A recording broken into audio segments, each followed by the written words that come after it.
Bibi e Atamaran Nhaque, Boruncrem. Eles também estão participando do segundo ciclo cultural de palestras pelo segundo ano consecutivo, buscando ampliar, bem como qualificar a construção de conhecimentos e ações formativas que tratem de pautas relacionadas às políticas culturais e às pautas emergentes do setor cultural de Lagoa Santa. E hoje está se encerrando este segundo ciclo de palestras dentro da programação deste simpósio. Danilo Boruncrem é cacique do povo Boruncrem, graduando em História pela Universidade Federal de Ouro Preto. É chefe do Departamento de Cultura Indígena da Secretaria de Cultura e Turismo de Ouro Preto e idealizador e fundador do Coletivo Boruncrem. Bibi Atamaran Nhaque, doutoranda em Arqueologia na UFMG, mestra em Arqueologia pela UFMG, graduada em Antropologia com linha de formação Arqueologia pela Universidade Federal de Pelotas. Ela é a primeira indígena bioarqueóloga do Brasil.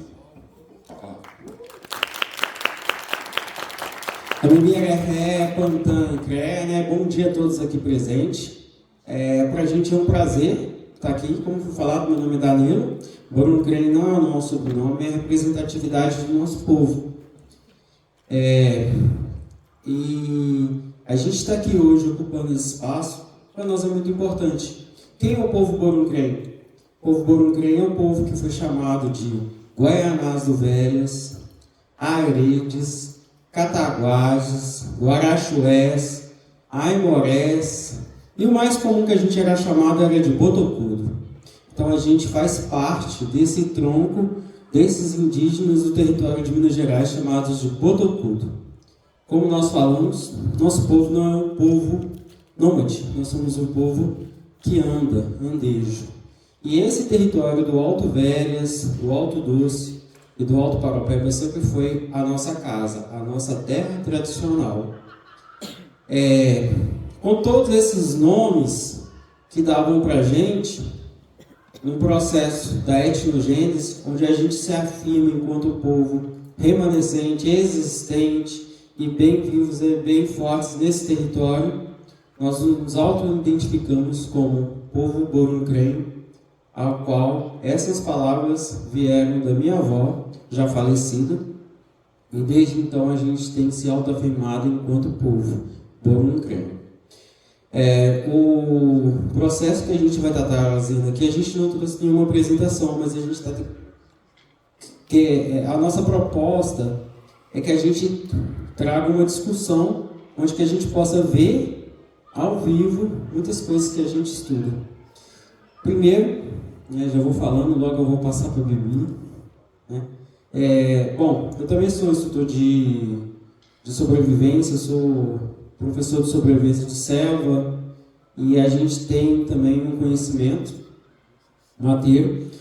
E a importância da gente trazer essa materialidade, esses elementos, como questão da nossa cultura, mostrando que a gente está bem vivo, para a gente é muito importante. E é justamente o que a gente vai propor. Em específico, o fogo, porque o fogo ele tem uma importância cultural para nós. Principalmente, nós que viemos ali do território de Ouro Preto. É uma região bem gelada. Geograficamente a gente não está falando tão longe, Hoje a gente gasta um tempo para poder ir lá por causa da estrada, do trânsito, mas seguindo o caminho do rio, é um caminho acessível. E o fogo, como elemento de importância na nossa língua, chama de Tchombeca, onde ele determinava para a gente a sobrevivência, aquecer do frio, espantar predadores e várias outras coisas, com uma ideia também de quando se encerra um ciclo, se inicia um outro ciclo, sempre pela passagem do fogo. E esse resgate do fogo pra gente, a pessoa pergunta qual que é o jeito que você mais gosta de fazer fogo, O isqueiro, pique, que hoje está mais fácil. Mas por que a gente manteve essas técnicas, consideradas antigas, consideradas primitivas? Que pra gente não tem essa diferença. Pra gente são possibilidades da gente resolver vários problemas.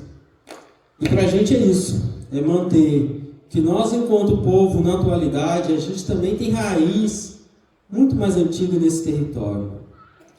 E a história do fogo é o seguinte: o fogo, para a gente, ele não é um ser místico, nada disso. Ele é como se fosse um bicho. E é um bicho poderoso. Por que ele é um bicho? Porque o fogo come, o fogo canta. Né? O barulho do fogo, o fogo cantando. O fogo também dança, né? O movimento do fogo. E o fogo também respira. Então, o que canta, come, dança e respira é bicho. E por isso ele era um bicho da natureza. E o urubu sabia que esse bicho morava dentro da madeira. E o urubu não falava para ninguém. E um dia a onça descobriu que o fogo sabia que o urubu sabia que o fogo morava na madeira.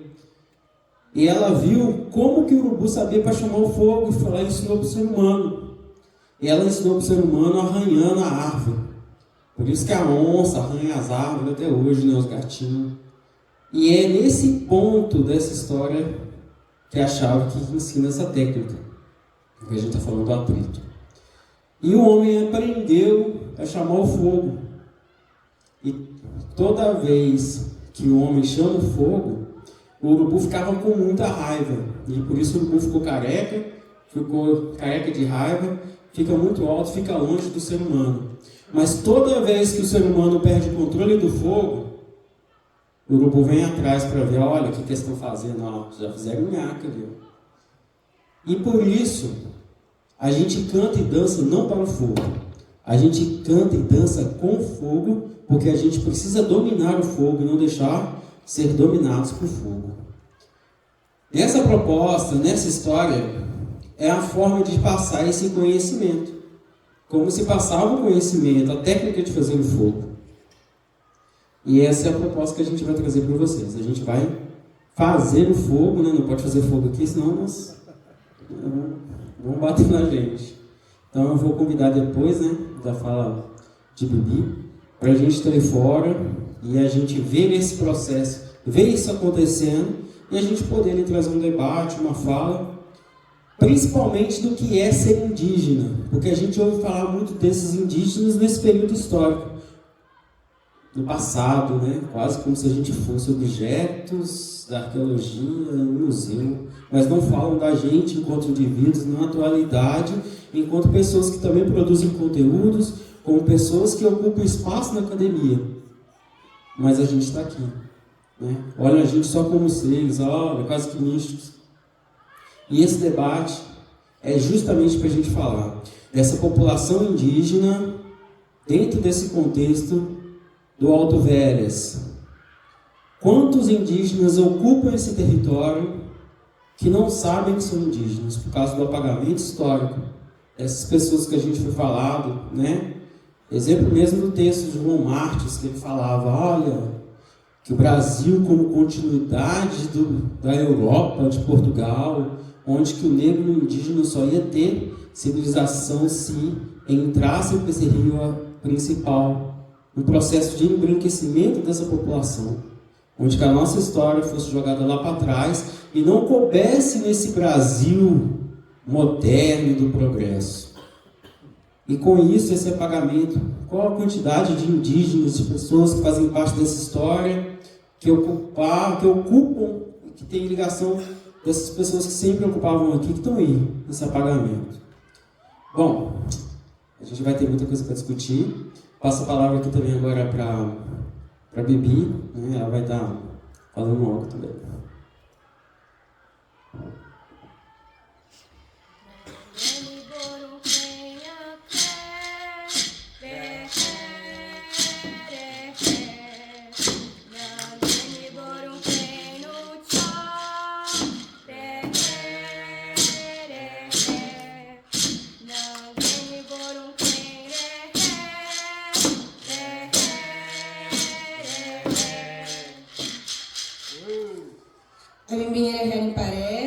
Eu sou Bibi Nhataramiaki, indígena do povo Guruncrém, liderança. Como já foi dito, eu sou a primeira indígena bioarqueóloga do Brasil graduada em Antropologia com linha de formação em Arqueologia pela Universidade Federal de Pelotas, no Rio Grande do Sul, mestra em Arqueologia pela Universidade Federal de Minas Gerais e agora doutoranda e bolsista CAPES na Universidade Federal de Minas Gerais, em Belo Horizonte. Atualmente moro em BH por conta dos estudos, mas faço esse processo de ir e vir do território, porque é importante a gente voltar às nossas raízes para não esquecermos de onde viemos. Eu quero falar mais da arqueologia, que o nosso cacique já falou mais do nosso povo. Vocês falaram bastante aqui do Rio das Velhas, né, que é um dos rios ao qual o nosso povo é guardião. Então, que é o rio MI, na nossa língua. E eu, dentro da arqueologia, né, trabalho mais com bioarqueologia, mas perpassei por muitas coisas dentro da arqueologia. E, atualmente, o meu processo não é uma bioarqueologia, obviamente, tradicional, porque eu sou uma mulher indígena e o que a bioarqueologia tradicional faz é materializar os nossos corpos, né? Tratar os nossos corpos como objetos. E nós não somos objetos. E os corpos dos meus antepassados não são material, não são coisas. Nós somos pessoas e os nossos corpos precisam ser tratados como pessoas, né? Porque o corpo de Leopoldina, ele, quando foi exumado, ele teve total respeito, recebeu um padre, e depois ela teve todo cuidado, foi recolocada num caixão e foi, né, devolvida ao cemitério, né? Então é aquela história, escave um cemitério, né, branco e você vai preso, e escave um cemitério indígena e você tem um doutorado. Então essa é a realidade da arqueologia brasileira hoje.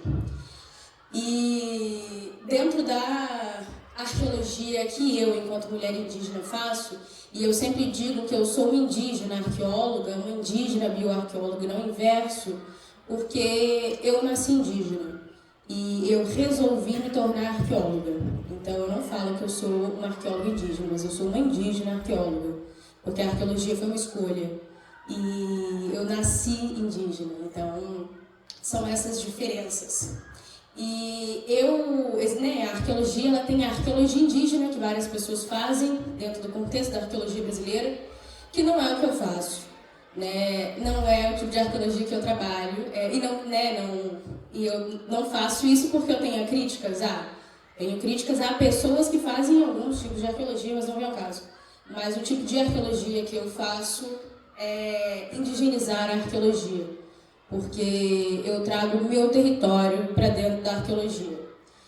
Os ensinamentos, os saberes, né, do território do qual eu fui parida para dentro da arqueologia. Porque as nossas cerâmicas, que são tão vislumbradas, né, a nossa pedra lascada, que é o qual o nosso povo ainda faz, porque nós somos um povo que ainda caça com arco e flecha, ainda lascamos. Tudo isso tem raízes, né? Tudo isso saiu de pessoas antigas e que passaram conhecimento pela oralidade, né? Passado de geração para geração, feito em coletividade, porque isso é ser indígena, é ser coletiva. A gente não anda só, a gente não está só. Então, trazer esses saberes, que agora trago a escrita do que é uma oralidade para dentro da arqueologia, é o que eu faço. Por isso eu falo que eu estou fazendo o processo de indigenizar a arqueologia, porque eu sou uma mulher indígena fazendo arqueologia. E dentro do meu mestrado e agora a continuação do doutorado, isso que vem perpassando durante a minha pesquisa. Eu faço a bioarqueologia, eu converso com uma criança indígena que é uma ancestral nossa, que se chama Nimo Borum, e esse nome não foi dado por mim, foi dado pelos ancestrais durante a minha pesquisa. E o processo é um pouco isso. Eu preciso das autorizações legais, burocráticas da universidade, do IFAM, né, e de tudo que todo mundo que está aqui sabe, conhece, mas eu preciso das autorizações dos encantados, né, dos seres e dos meus parentes indígenas. Então, tudo que eu fiz no meu mestrado com Nimo, todo o diálogo que eu tive com ela e que eu estou levando agora para o doutorado. Nimo foi uma criança que foi exumada da Mãe Terra em 2004 pelo professor, quem esteve aqui ontem conheceu, né, o professor Andrés Narques, que é professor na UFMG, e ela foi exumada na região de Diamantina, na Lapa do Caboclo, e esse ano fazem 20 anos que ela foi exumada da Mãe Terra, e durante esses 20 anos ninguém tinha parado para conversar com ela, e ela foi a única sobrevivente do incêndio do Museu de História Natural Jardim Botânico da UFMG. Então, todas as outras pessoas, parentes que estavam com ela, né, plantadas naquele lugar, na mesma redondeza, todas foram queimadas no incêndio. Então, só sobrou ela para contar a história. E o que eu falo para ela que eu posso fazer é ouvir e contar o que ela me permite contar. E durante o mestrado, era para eu ter feito a abertura da casca de árvore, a qual ela foi colocada pelos ancestrais, porque ela está dentro de uma casca de árvore de pau santo, com os ossos todos pintados de vermelho. E do jeito que ela foi retirada da Mãe Terra há 20 anos atrás, ela ainda se encontra lá no museu. Só que durante o mestrado, apesar de ter tido ter recebido a autorização do museu e do IFAM para poder fazer a abertura do sepultamento, eu não tinha tido a autorização dela. Ela não tinha me dado a autorização para poder fazer a abertura, então no mestrado eu não abri a casca de árvore. E depois que eu defendi o mestrado, essa autorização veio dela, que é a autorização mais importante. E agora no doutorado vai ser o processo que eu vou fazer, né? A gente assim, voltou de greve, então, mas os técnicos administrativos ainda estão em greve, então eu tenho encontrado pouco com a Nimo, conversado pouco com ela, então não sei como que vai ser esse processo, quando que vai ser esse início de abertura da casca de árvore, mas temos 4 anos pela frente, né? Muita coisa, muitas águas podem correr rio afora, mas é um pouco esse tipo de arqueologia que eu faço, que pode incomodar a muitos, agradar também, porque a gente sabe que a arqueologia ela tem muitos galhos conservadores e muitos galhos de pessoas que estão com a gente na arqueologia colaborativa também, dentro dos territórios. Mas a minha luta enquanto uma mulher indígena, e de trazer para dentro do território a arqueologia que a gente precisa dentro dos nossos territórios e levar do território para a universidade a cura que a universidade precisa. Porque ser a única mulher indígena, arqueóloga, andando pelos corredores dentro da universidade, que a gente sabe que é extremamente racista, porque, né, é uma coisa institucional, é uma luta diária todos os dias e que a batalha não é fácil, mas a gente enfrenta ela todos os dias, né? E que mulheres brancas não vão saber o que é isso, homens brancos não vão saber o que é isso. Mas por isso que eu falo que a gente não anda só. Mesmo andando pelos corredores, aparentemente sozinha, eu tô com as minhas pinturas, que são proteção, eu tô, né, às vezes com o meu cocá ou com a minha tiara, que essas penas elas não são por um motivo qualquer ou só para embelezar, elas têm uma proteção. Então eu tô sempre com as minhas proteções e com os meus seres que me acompanham, porque É isso, uma pessoa indígena nunca está só. Nós não andamos só e ser indígena é ser coletivo. Eu acho que é isso. Auê, ré e vamos fazer fogo, né? Pessoal, então, cadê a tá ali. Eu vou convidar todos vocês para estar lá, né, ali fora, porque a gente não pode botar fogo aqui. E a gente vai estar acendendo fogo usando as técnicas tradicionais da gente, também chamadas de técnicas americanas. Vamos lá fora?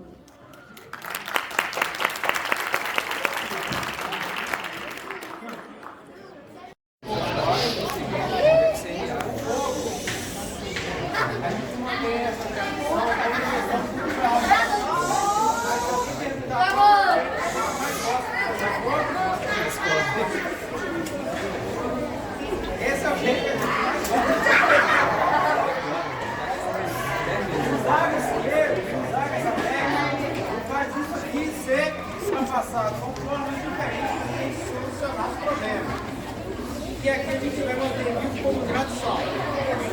Então, eu vou usar aqui. Tem duas coisas técnicas. Eu vou usar dentro do celular como giratório.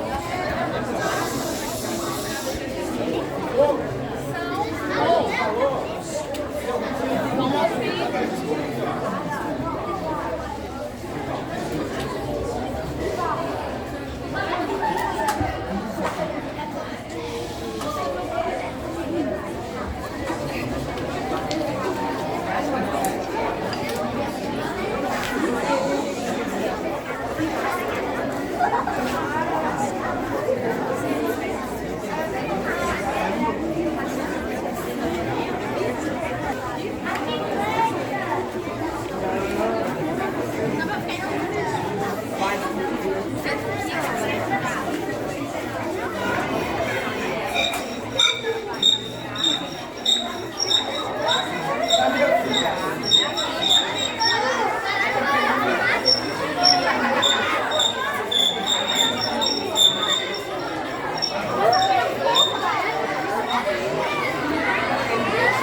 Comunicação. Estou fazendo gravação para comunicação.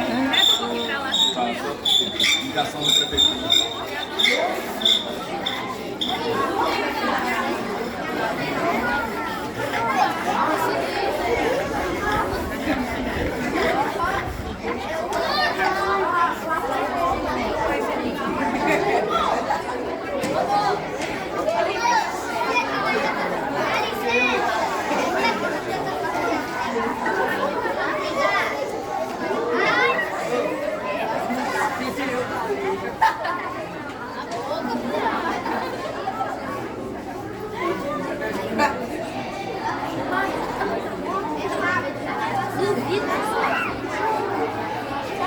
Mas isso daí foi moderno.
Obrigado.